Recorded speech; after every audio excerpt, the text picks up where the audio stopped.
दोस्तों नमस्कार और आप देख रहे हैं न्यूज़ पैकेट और आप लोगों के साथ में एलआईसी का नाम सुने ही होंगे। जब से एलआईसी आई है बहुत लोगों की ज़िंदगी संवर गई, लेकिन संवरी तो ज़रूर, लेकिन उसके कर्मचारी, उसके पॉलिसी धारक और जो उसमें काम करते हैं उनकी ज़िंदगी में थोड़ा सा निखारापन ज़रूर आ गया। जब से प्रधानमंत्री नरेंद्र मोदी प्रधानमंत्री हुए हैं उसके बाद से बहुत सारी चीज़ों में बदलाव हुआ है। हमारे साथ हैं एलआईसी के लोग हैं, इनसे बात करेंगे कि क्या कुछ इस समय जो बदलाव हुए हैं, क्या मुसीबतें आ रही हैं। सर अपना परिचय बता दीजिए। मैं विवेक सिंह,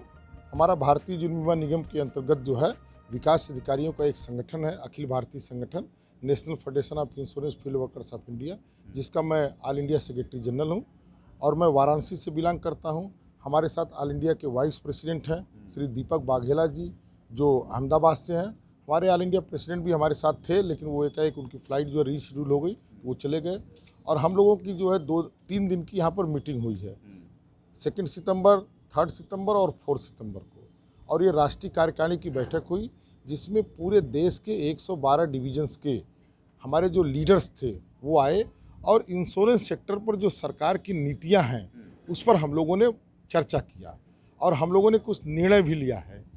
क्योंकि जो वर्तमान में परिवेश है, उस परिवेश के अंतर्गत जो है हमारे भारतीय जीवन बीमा निगम का जो है डिसइन्वेस्टमेंट किया गया, हमारा आईपीओ लाया गया। आईपीओ के बाद हमको ऐसा लग रहा था कि सरकार हमको पूरी तरह से मजबूत करने के लिए सरकार हमको पूरी मदद करेगी, लेकिन आईपीओ के बाद जिस तरह से आईआरडीए भारतीय जीवन बीमा निगम को कमज़ोर कर रहा है और जो आईआरडीए की जो नीतियां हैं, आईआरडीए जो इंश्योरेंस रेगुलेटर है और इंश्योरेंस रेगुलेटर जो है वो 22 कंपनियों को रेगुलेट करता है। तो जो इंश्योरेंस रेगुलेटर है, जो हैदराबाद में जिसका मुख्यालय है, और उसके हमारे जो चेयरमैन हैं श्री रिस्पेक्टेड श्री पांडा जी, जो है पहले वो हमारे डीएफएस के सेक्रेटरी रहा करते थे। तो जो उनके नेतृत्व में जो आईआरडीए काम कर रहा है, तो जो आईआरडीए की नीतियां हैं उसमें जैसे एक कॉमन प्लेटफार्म कि सभी जो इतने भी एजेंट्स हैं उनको हम सभी इंश्योरेंस कंपनियों के प्रोडक्ट बेचने की अनुमति देंगे। इससे क्या होगा कि इससे भारतीय जीवन बीमा निगम को नुकसान होगा, क्योंकि भारतीय जीवन बीमा निगम के जो विकास अधिकारी हैं वह 12 लाख से ज़्यादा अभिकर्ताओं की उन्होंने अपनी मेहनत करके और भारतीय जीवन बीमा निगम ने डीटीसी के माध्यम से, एटीसी के माध्यम से और उनको क्लब मेंबर के माध्यम से उनको स्ट्रेंथन किया और एक ऐसी स्थिति में लाया कि वो इंश्योरेंस सेक्टर में एक एजेंट। अच्छा, ये बताइए कि सरकार ने जो अपना उसका जो शेयर था वो ले लिया, तो अब किस स्थिति में एलआईसी चली गई है? नहीं, सरकार ने अपनी जो हिस्सेदारी बेचा, सरकार ने हिस्सेदारी बेचा, लेकिन सरकार ने उस समय अपनी हिस्सेदारी बेचा जब पूरा देश, पूरा विश्व जो है वो कहीं न कहीं जो है वो यूक्रेन और रूस के साथ युद्ध में जो है देश की जो पूरे वर्ल्ड की इकोनॉमिक व्यवस्था अच्छी नहीं थी। तो सरकार ने जब अपना डिसइन्वेस्टमेंट किया तो बेस जो उसका शेयर का बेस पॉइंट था, आज वो बेस पॉइंट नीचे गिरकर जो है 650-680 के करीब आ चुका है। तो इससे क्या हो रहा है कि हमारी साख, क्योंकि हम एक विश्वसनीय जो है इंडस्ट्री हमारी साख में गिरी है, तो मार्केटिंग फोर्स को मार्केट में काम करने में दिक्कत आ रही, क्योंकि पॉलिसी होल्डर हमसे पूछ रहा है कि आपका शेयर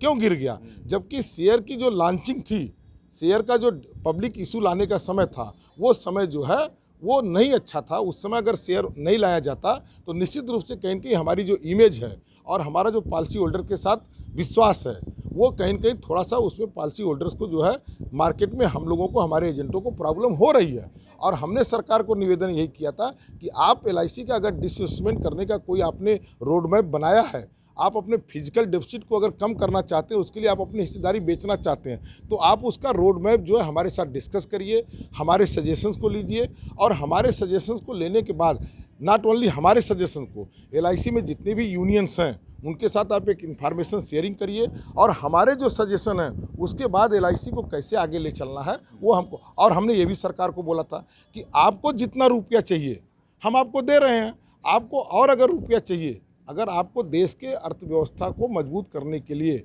आपको भारतीय जीवन बीमा निगम से और भी कोई एक्सपेक्टेशन है तो हम वो दे रहे हैं आपको। जो है हमारा प्रथम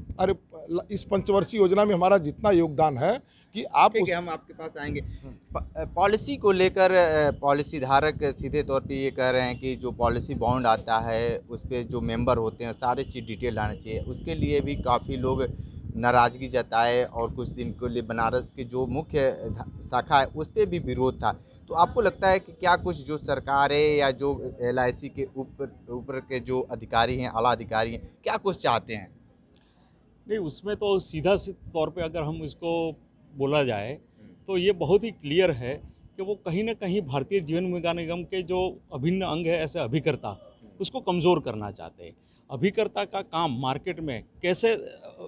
विषम हो जाए, कैसे कठिन हो जाए, वो करने का एक प्रयास हो रहा है। क्योंकि कहीं ना कहीं पॉलिसी होल्डर का अपने अभिकर्ता की जो अभिकर्ता की सालों से वो परिवार के साथ जुड़ा हुआ है, वो परिवार को न सिर्फ जीवन बीमा निगम लेकिन बाकी कई और सेवाएं भी दे रहा है, तो वो अभिकर्ता और वो पॉलिसी धारक, उसके बीच का जो संबंध है वो कहीं ना कहीं टूट जाए, ऐसा कोई हिडन एजेंडा से अगर ये चल रहा है, ऐसा हमारा मानना है। तो ये बताइए कि अगर इस तरीके की जब होता जाएगा तो जो एलआईसी में हैं लोग जो नए जुड़ेंगे तो कहीं ना कहीं उनके मन में संशय बना रहेगा कि कहीं हम उसमें पैसा अपना लगा रहे हैं तो कहीं डूब न जाए, जिस तरीके से सहारा में तमाम लोगों के पैसे फंसे हुए हैं। तो आपको नहीं लगता है कि कुछ इस तरीके की घटना नहीं, घटती है? वो इसलिए नहीं हो पाएगा कि वो इतना हम विश्वास दिलाते हैं, हाँ, ऐसा नहीं हो सकता है, किसी भी दशा में नहीं हो सकता है। भारतीय जीवन बीमा निगम में किसी भी पॉलिसी होल्डर का पैसा डूबने का तो सवाल ही नहीं पैदा होता, कोई सपने में भी नहीं सोचता, क्योंकि हमारी इतनी सुदृढ़ व्यवस्था है, हमारा जो डिसइन्वेस्टमेंट सिस्टम है वो इतना मजबूत है कि पॉलिसी होल्डर्स हमको भरोसा, लेकिन आगे हमारी ग्रोथ पर असर पड़ेगा, और जब ग्रोथ पर असर पड़ेगा आईआरडीए की नीतियों से क्या होगा कि बिजनेस हमारा कम आएगा। तो जब कम आएगा बिजनेस तो हम पॉलिसी होल्डर को जो प्रॉफिट दे रहे थे उस प्रॉफिट में कमी आएगी। लेकिन पॉलिसी होल्डर का जो पैसा है और जो पहले से ऑलरेडी प्रॉफिट दिया जा चुका है उसमें किसी भी प्रकार का कोई भी मैं मीडिया के माध्यम से मैं इस बात को बड़ा स्पष्ट करना चाहता हूँ कि भारतीय जीवन बीमा निगम में जिस भी 29 करोड़ पॉलिसी होल्डरों ने अपना विश्वास व्यक्त किया है, 29 करोड़ पॉलिसी होल्डरों का हमारा 99.5% जो है क्लेम रेशियो है। हम और जो हमने क्लेम किसी को नहीं भी दिया वो भी हम उनको 0.05% को हम सर्च कर रहे हैं, हम उनको ला रहे हैं, उनकी मेच्योरिटी दे रहे हैं, हम उनके पास जा रहे हैं। लेकिन आगे सरकार की जो नीतियां हैं उससे एलआईसी का आगे बिजनेस कहीं न कहीं जो है प्रभावित होगा, और जब एलआईसी का बिजनेस प्रभावित होगा क्योंकि हमारी जो फिक्स कास्ट है वो ऑलरेडी बढ़ रही है, क्योंकि एम्प्लॉइज़ को सैलरी दी जा रही है, वो फिक्स कास्ट बढ़ रही है, उसके प्रेसिडेंट में ठीक है, ये बताइए कि आप लोग बनारस ही क्यों चुने? नहीं, ये केंद्र क्यों चुने? जो भी बनारस, हाँ, बनारस हमने एक महत्वपूर्ण, यस आपका बहुत ही सही सवाल है। बनारस काशी है और काशी से जो संदेश जाता है वो निश्चित रूप से कहीं न कहीं पूरे देश उसको लेता है, क्योंकि हमारे ही काशी से हमारे इस देश के यशस्वी प्रधानमंत्री हैं आदरणीय श्री नरेंद्र मोदी जी, उनकी ये कॉन्स्टिट्यूंसी है। तो निश्चित रूप से हम और बाबा विश्वनाथ का बहुत बड़ा जो है कॉरिडोर बना, तो हमने अपने सारे जितने भी पूरे 112 डिवीजन्स के जो हमारे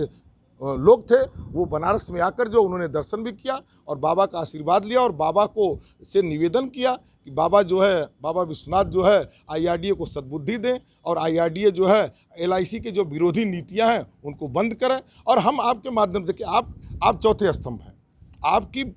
आपकी प्रासंगिकता जो है इस समाज में बहुत ज़्यादा, क्योंकि आपकी पहुंच हर जगह है,